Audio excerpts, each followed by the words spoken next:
नमस्कार। आज हम चर्चा करने वाले हैं वाराणसी के या अर्थात काशी के जडनगडन में महाराष्ट्र तथा मराठी समाज के योगदान की। हमारे साथ है वरिष्ठ पत्रकार, लेखक और चिंतक चक्रवर्ती विजय नावड़ साहब। हिंदी पत्रकारिता के क्षेत्र में काम करते हैं। दरअसल उनकी फैमिली कर्नाटक से है, लेकिन अभी पिछले कई पीढ़ियां यहाँ पे रहने के कारण वो अभी हिंदी पत्रकारिता के क्षेत्र में काम करते हैं। वो बहुत संस्थाओं के साथ जुड़े हुए हैं। वो संस्थापक है महर्षि पतंजलि कन्या गुरुकुल, अध्यक्ष है काशी योग संस्थान और काशी के क्षेत्र में, काशी नगरी के सामाजिक जीवन में बहुत सक्रिय है। लेकिन सबसे बड़ी बात है कि उन्होंने काशी के निर्माण में मराठी समाज का, महाराष्ट्र के लोगों का योगदान का बहुत गहराई में जाके अभ्यास किया हुआ है। आज हम उसी के बारे में उनके साथ बात करेंगे। चक्रवर्ती विजय नावड़ जी, आपका स्वागत है। धन्यवाद। सबसे पहले तो हम ये बता दें कि काशी अनादिकाल से यहाँ मौजूद है। जैसा कि कहा जाता है कि ये शंकर के त्रिशूल पर है, ये पृथ्वी पर है ही नहीं। और काशी में जो मराठी समाज का जो योगदान रहा है, तो सन ईस्वी 1200 के आसपास संत ज्ञानेश्वर काशी आए थे और संत ज्ञानेश्वर के आगमन के पश्चात काशी में मराठी भाषी लोग बसना शुरू हुए और उसके बाद से ही लगातार मराठी भाषी महाराष्ट्र के विभिन्न ज़िलों से आकर के यहाँ पर रह रहे थे और उनको काशी इतनी प्रिय लगी कि वो काशी के ही वासी हो गए। आज काशी में लगभग 1000 परिवार महाराष्ट्र से आकर के यहाँ रह रहे हैं और विभिन्न व्यापार वगैरह सब कर रहे हैं और काशी में प्रमुखता से काशी के निर्माण में अपना योगदान कर रहे हैं। आप वीर मराठा किताब लेखन में संपादित कर रहे हैं और वीर मराठा की जब हम बात करते हैं तो सबसे पहले नाम आता है छत्रपति शिवाजी महाराज का। ये मुझे भी जानकारी नहीं थी कि आगरा से पलायन करने के बाद छत्रपति शिवाजी महाराज काशी में आकर रहे थे और उनका जो काशी के साथ रिश्ता है उसके बारे में आप क्या कहेंगे? छत्रपति शिवाजी महाराज का काशी से बहुत ही गहरा रिश्ता रहा है। औरंगजेब की जेल से जब पलायन किया था छत्रपति शिवाजी महाराज ने, तो जेल से भागकर सीधे यहाँ पर काशी में दुर्गा घाट प्रसिद्ध मोहल्ला है, वहाँ पर आकर के भट्ट कचहरी वाले पंडित गांग भट्ट जी उन्हीं के यहाँ निवास किए थे और बाद में उन्हीं गांग भट्ट ने छत्रपति शिवाजी महाराज का राज्याभिषेक कराया था। एक बहुत ही गहरा नाता छत्रपति शिवाजी का मराठा साम्राज्य का काशी से रहा है। कितना टाइम वो काशी में थे जब भी वो महाराष्ट्र में जाने से पहले? काशी में इसका कोई बहुत बड़ा इतिहास तो नहीं मिलता है, लेकिन फिर भी एक हमको लगता है काफ़ी अरसे रहे यहाँ पर। उसके बाद ही जब अपने आप को व्यवस्थित कर लिए, छत्रपति शिवाजी चूँकि औरंगजेब की कैद में थे, उसके बाद काशी आने के बाद अपने आप को व्यवस्थित करने के बाद जो समय लगा होगा, उसके बाद ही वो यहाँ से पूरी तरह व्यवस्थित होकर अपने वहाँ पर गए और फिर उन्होंने यहाँ से पंडित गांग भट्ट को आमंत्रित किया राज्याभिषेक के लिए।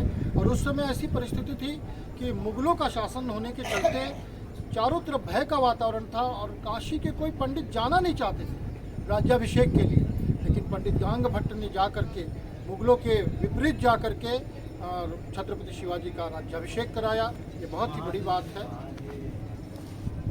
छत्रपति शिवाजी महाराज के पश्चात खास करके मराठा साम्राज्य में जब भी पेशवाई थी, तभी अलग अलग पेशवाओं का भी काशी के साथ रिश्ता रह चुका है। उसके बारे में एक आप बताइए। पुण्यश्लोक अहिल्या देवी होळकर जी के बारे में एक अलग से सवाल पूछूंगा, लेकिन अलग अलग पेशवाओं का और मराठा सरदारों का काशी के साथ क्या रिश्ता रह चुका है? मराठा साम्राज्य के जितने भी अधिपति रहे हैं उनका काशी से बहुत गहरा नाता रहा है। खास करके बाजीराव पेशवा द्वितीय ने यहाँ पर बहुत सारे योगदान किए हैं। काल भैरव मंदिर के निर्माण में उनका महत्वपूर्ण योगदान है और 1857 के गदर के तात्या टोपे, उन्होंने आकर के यहाँ पर दुर्गा घाट स्थापित किया। बहुत सारा निर्माण कार्य उन लोग के द्वारा हुआ। साथ ही जितने भी भोसले, श्रीमंत भोसले रहे और तमाम सिंधिया परिवार, सभी का यहाँ काशी के घाटों पर, मंदिरों पर बहुत बड़ा योगदान रहा है, जिसके बारे में विस्तार से हम लोग वीर मराठा पुस्तक, जो कि काशी मराठा समाज द्वारा प्रकाशित हो रही है, उसमें हम लोग इन सारे विषयों को ले रहे हैं। जब हम काशी विश्वनाथ मंदिर की बात करते हैं तो महारानी पुण्यश्लोक अहिल्या देवी होलकर जी का नाम उससे जुड़ा हुआ है। उनका जो योगदान है पूरे हिंदू धर्म की रक्षा में, हिंदू संस्कृति की रक्षा में, वैसे काशी के भी पुनर्निर्माण में उनका अद्वितीय योगदान है। होलकर घराने के बारे में आप क्या कहेंगे? अहिल्या देवी होलकर जी के बारे में, मल्हारराव होलकर जी के बारे में, उनका काशी से क्या रिश्ता रहता है? इस बारे में एक इतिहास में प्रसंग आता है कि एक बार मल्हारराव होलकर जी, उन्होंने काशी पर ये सोच करके आए थे कि ये हिंदुओं के लिए कलंक है, ज्ञानवापी मस्जिद, उसको तोड़ दिया जाना चाहिए। इसको लेकर के मल्हारराव होलकर अपनी पूरी सेना के साथ काशी की सीमा में आ गए थे, लेकिन काशी की सीमा में उनको रोक दिया गया। यहाँ के ब्राह्मणों ने, पंडितों ने, सब ने मिल कर के रोक दिया कि आप ऐसा नहीं करिए। हिंदू संगठनों ने, हिंदू जो लोग थे, उन लोगों ने रोक दिया कि नहीं, आप ऐसा नहीं करिए, आपके ऐसा करके चले जाने के बाद हम लोग पर बहुत अत्याचार होगा। तो मल्हारराव होलकर यहाँ के हिंदुओं की बात मानते हुए यहाँ से वापस चले गए। नहीं तो वो ज्ञानवापी मुक्ति का संकल्प लेके काशी आए थे। और जैसा कि राजमाता अहिल्याबाई होलकर जी का योगदान के बारे में है, तो उन्होंने काशी में महत्वपूर्ण योगदान किया है। आज जो लाखों लाख देशी विदेशी पर्यटक काशी में आकर के 12 ज्योतिर्लिंगों में से एक काशी विश्वनाथ के दर्शन पूजन का लाभ ले रहे हैं, तो उसके लिए सबसे बड़ा योगदान राजमाता अहिल्याबाई होलकर जी का है, जिन्होंने औरंगजेब के आक्रमण के बाद ध्वस्त हुए मंदिर को एक बार स्थापित किया। और आज जो भव्य मंदिर आप देख रहे हैं, उसके बाद ही पंजाब के महाराजा रणजीत सिंह ने उसके ऊपर सोना चढ़वाया। और भी बहुत सारे लोगों ने महाराष्ट्र के चांदी का दान किया। वहाँ पर रघु जी एक थे, उन्होंने चांदी का जो आज दरवाजे लगे हुए हैं, फर्श में हर जगह चांदी जो लगी हुई है, वो महाराष्ट्र के लोगों का ही योगदान है। और राजमाता अहिल्याबाई होलकर के समस्त काशीवासी ऋणी हैं, जिन्होंने काशी में इतना भव्य मंदिर दिया, जिसका लाभ आज संपूर्ण विश्व की जनता आकर के ले रही है। धन्यवाद। ये सुनकर बहुत अच्छा लगा, क्योंकि मुझे ताज्जुब होता है कि महाराष्ट्र में रहने के बावजूद ये सब इतिहास हमें सिखाया नहीं जाता, हमें पता नहीं रहता है। लेकिन ये इतिहास आपने काशी में रहकर संग्रहित करके रखा है। आज की जो काशी है, उसमें अहिल्या देवी होलकर के क्या एक काशी विश्वनाथ का मंदिर है, वैसे ये घाट भी है, उनके कुछ घाट है और घाट पे भी मंदिर है। उनके बारे में आप, उनका क्या ये दर्शन किया जा सकता है? काशी का प्राचीन दशाश्वमेध घाट है, उसके बदले में उसके ठीक बगल में अहिल्याबाई घाट है, और वहाँ भव्य उनका एक मंदिर उन्होंने, और बिल्कुल काशी विश्वनाथ मंदिर की हूबहू प्रतिकृति वहाँ पर बनाई थी। वो भी मंदिर है, वहाँ भी लोग दर्शन करते ही हैं, ठीक है। और काशी मराठा समाज की ओर से संतोष पाटिल जी और तमाम जो साथी लोग हैं, उन लोगों ने ये पूर्व में ही ये बात रखी है कि यहाँ पर राजमाता अहिल्याबाई होलकर की और छत्रपति शिवाजी महाराज की प्रतिमा स्थापित की जानी चाहिए। इतने पूज्य लोग जिन्होंने काशी में इतना अद्भुत योगदान किया है, और उसके लिए काशी के समस्त मराठी भाषी लोग प्रयासरत हैं। ये बात सिर्फ वीरों तक सीमित नहीं है, क्योंकि महाराष्ट्र की जो परंपरा है, जैसे वो वीरों की परंपरा है, वैसे भी वो संतों की भी परंपरा है। और महाराष्ट्र में बहुत सारे संत हो चुके हैं जो अपने प्रवास के दरमियान काशी में आए हैं, काशी में रह चुके हैं। ऐसे कुछ प्रमुख संतों के बारे में, उनका काशी के साथ जो रिश्ता था, उसके बारे में आप क्या बताएंगे?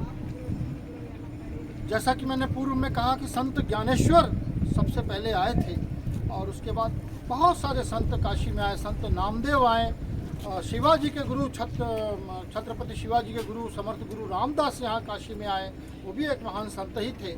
और साथ में जिन्होंने नाथ भागवत और रुक्मिणी स्वयंवर की रचना की, संत एकनाथ जी महाराज, तो उनका भी काशी में काफ़ी प्रवास रहा और उन्होंने इतनी सुंदर रचना काशी में की जिसका लाभ आज समस्त लोग लाभ ले रहे हैं। लोक कल्याण के लिए उन्होंने ये रचना की थी। और काशी में और अनेकानेक संत आए हैं, विभिन्न संप्रदाय के आए। यहाँ पर गुरु नानक देव से लेकर के स्वामी विवेकानंद से लेकर कोई ऐसा संत नहीं है जिसने काशी की भूमि को अपने चरण से न लगाया हो। ये बहुत अद्भुत है। लेकिन आज जो पर्यटक देश भर से आते हैं, महाराष्ट्र भर से आते हैं, उनको ये काशी के बारे में ये सब जानकारी होनी चाहिए। इसके लिए जो आप प्रयास कर रहे हैं, आप एक पुस्तक लिख रहे हैं, उसके लिए आपका बहुत बहुत धन्यवाद। लेकिन इसके अलावा ये सब इतिहास लोगों के स्मरण में रहे, इसलिए और क्या प्रयास होने चाहिए और वो कैसे किए जा सकते हैं, इसके बारे में आप क्या कहेंगे? ये प्रयास सरकारी स्तर पर होने चाहिए। पूर्व में उत्तर प्रदेश और महाराष्ट्र के बीच समन्वय के रूप में पूर्व जो हमारे माननीय राज्यपाल थे राम नाईक जी ने काफ़ी प्रयास किया था और उत्तर प्रदेश दिवस और महाराष्ट्र दिवस दोनों राज्य सरकारों के सहमति से, समन्वय से मनाया गया था। और इन्हीं दोनों राज्य सरकारों की सहमति और समन्वय से एक दूसरे के पर्यटन को बढ़ावा दिया जा सकता है। खास करके महाराष्ट्र सरकार जो है, महाराष्ट्र सरकार काशी में जो मराठी भाषियों का योगदान रहा है उस पर थोड़ा आगे आ करके उत्तर प्रदेश सरकार के साथ मिल करके कार्य करे और उसको पुस्तक के रूप में, विजुअल के रूप में, ऑडियो के रूप में सामने लाए, तो मुझे लगता है ज़्यादा से ज़्यादा लोगों तक बात पहुंच सकती है। धन्यवाद चक्रवर्ती विजय नावट जी, आपने हमें समय दिया। आपसे मुलाकात करके बहुत मुझे लगता है कि महाराष्ट्र से बहुत स्फूर्ति लेंगे।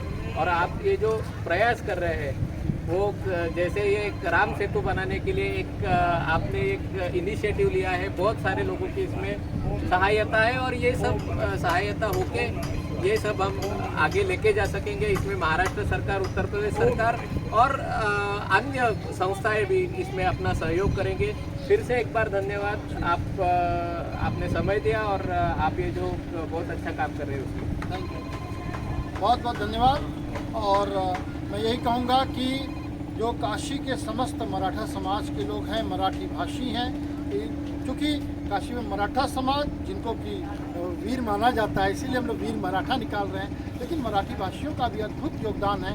बड़े बड़े विद्वान पत्रकार काशी में हुए हैं और एक बड़ी लंबी परंपरा है, वैदिक परंपरा है, शास्त्रीय परंपरा है, जो कि काशी में अभी भी रह रहे हैं। बड़े बड़े विद्वान काशी में हुए हैं और एक से एक बड़ी बड़ी रचनाएं की हैं, पुराणों पर तमाम लोग यहाँ मौजूद हैं। तो इस पर सब कुछ संग्रहित करके हम लोग इसको लाने का प्रयास कर रहे हैं और हम लोग चाहते हैं कि इस पर सरकारी स्तर पर भी काम हो।